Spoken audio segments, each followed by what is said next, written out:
I wanted to ask you, what are your thoughts on Ethereum? Because even though Ethereum has a completely different use case, it is not as scarce as Bitcoin. I personally think it is some kind of a supercomputer. If Bitcoin is digital gold, Ethereum is digital oil. Are you bullish on it? Are you bearish on it? Would you ever at any time in the future maybe consider investing into Ethereum? So there's space in cyberspace to create new crypto creatures.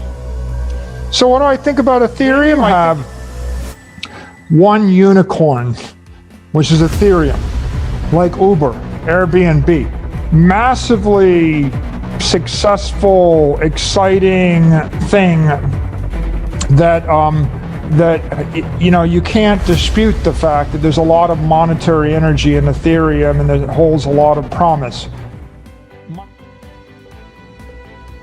Ethereum prediction for the future of Ethereum in 2021.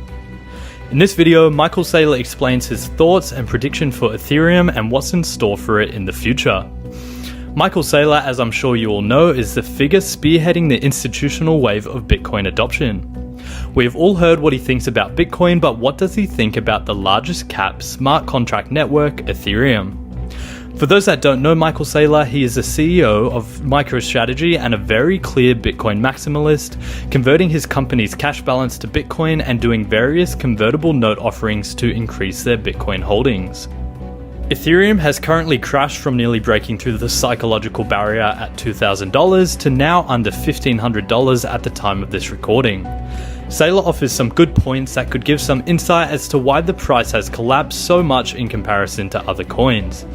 Make sure to stick around to the end of the video where I will share one piece of Ethereum news to be bullish on the coin in the future and one piece of bullish Bitcoin news. Also, only a tiny percentage of people who watch my videos are actually subscribed. If you enjoy the video, consider subscribing. It's free and you can always change your mind. Enjoy the video. I think that a simplistic way to look at the crypto industry is you have one institutional grade safe haven asset, which is Bitcoin, digital gold, and that is an appropriate thing to put an institutional treasury into for 30 years. Then you have one unicorn, which is Ethereum, like Uber, Airbnb. Massively successful, exciting thing that you can't dispute the fact that there's a lot of monetary energy in Ethereum and that it holds a lot of promise. Much higher risk, like Airbnb or WeWork or Uber, and a lot more questions, a lot more complexity to it. Then you have a whole set of venture capital startups. I mean, a whole set of other, cryptos that are attempting to provide functionality, and some of them are playing in the Ethereum space, right? They're tokens on Ethereum, and some are competitive to Ethereum, and some of them are swapping, are working with Ethereum. So there's a whole set of things out there. I think that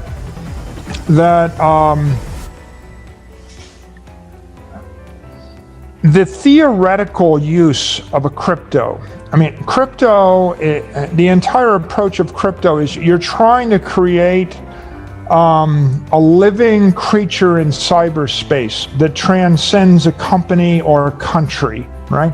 You're trying to release something in cyberspace that will live on its own.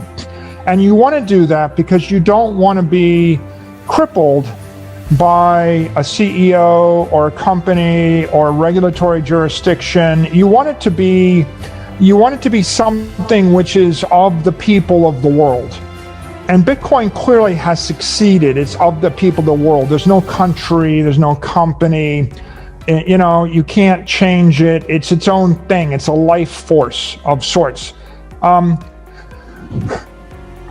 Is there a place for other crypto networks? They're almost like each crypto is like a religion, right? Like, do you worship the religion of thermodynamics and integrity and truth? That's kind of what Bitcoin is.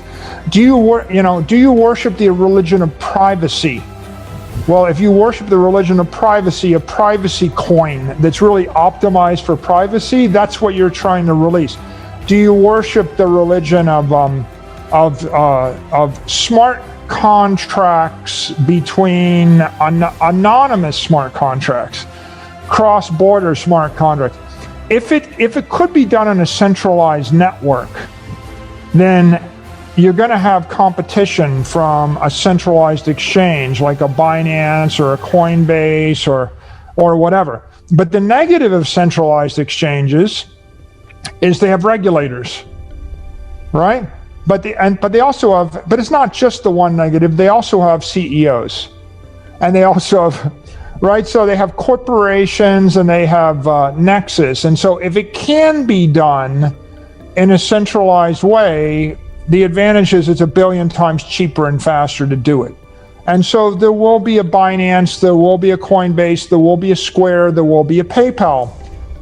But then what about the things that you don't want to be done that way? And maybe you want to cross jurisdictions because it's going to speed up technology innovation. To the extent that someone can create a crypto network that speeds up innovation, that is deemed as a valuable function other than store of value. It can't be store of value because Bitcoin holds that slot. It needs to be another thing, provenance, functionality, privacy, currency, one of those areas. Then it comes to life. And then you just have to ask the question, right? Like what are the struggles, right? Like in privacy, the privacy cryptos will have to transcend the law enforcement concern, right? The currency cryptos, like stable coins, they will have to transcend the concerns of central banks, right? The central bankers are there, Christina Lagarde, she said, well, we're not really concerned about Bitcoin, it's very volatile. We're concerned about stable coins. Yep.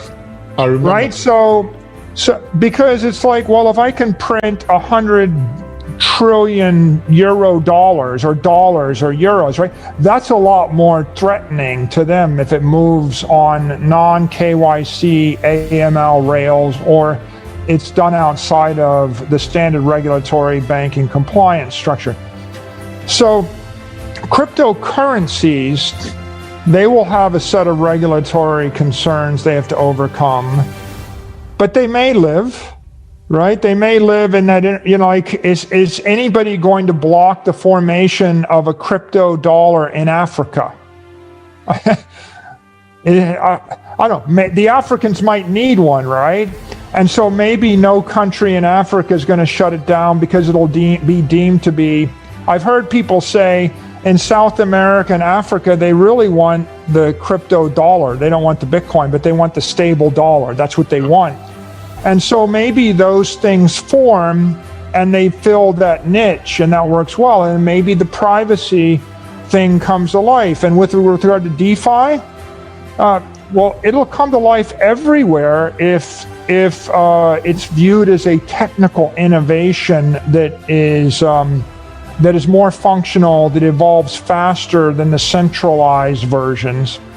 But it will struggle if it is viewed as a competitor or as regulatory arbitrage, defeating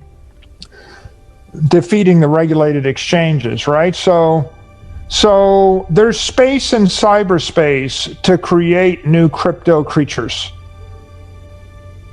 The most successful crypto creature is Bitcoin, right? That's an example of success. And the use case, the total addressable market of Bitcoin is $300 trillion. It's the biggest total addressable market of any digital network ever created in the history of the world. Bigger than Google, bigger than Apple, bigger than Facebook, bigger than Amazon, it's bigger than the internet in a way, because it's the internet of money, to paraphrase Andreas, right? It's all about money. I think that there's some interesting appeal to smart contracts, and there's interesting appeal in these other areas functionality, currency, provenance, etc. I think that they're all at the venture phase. They're adventures.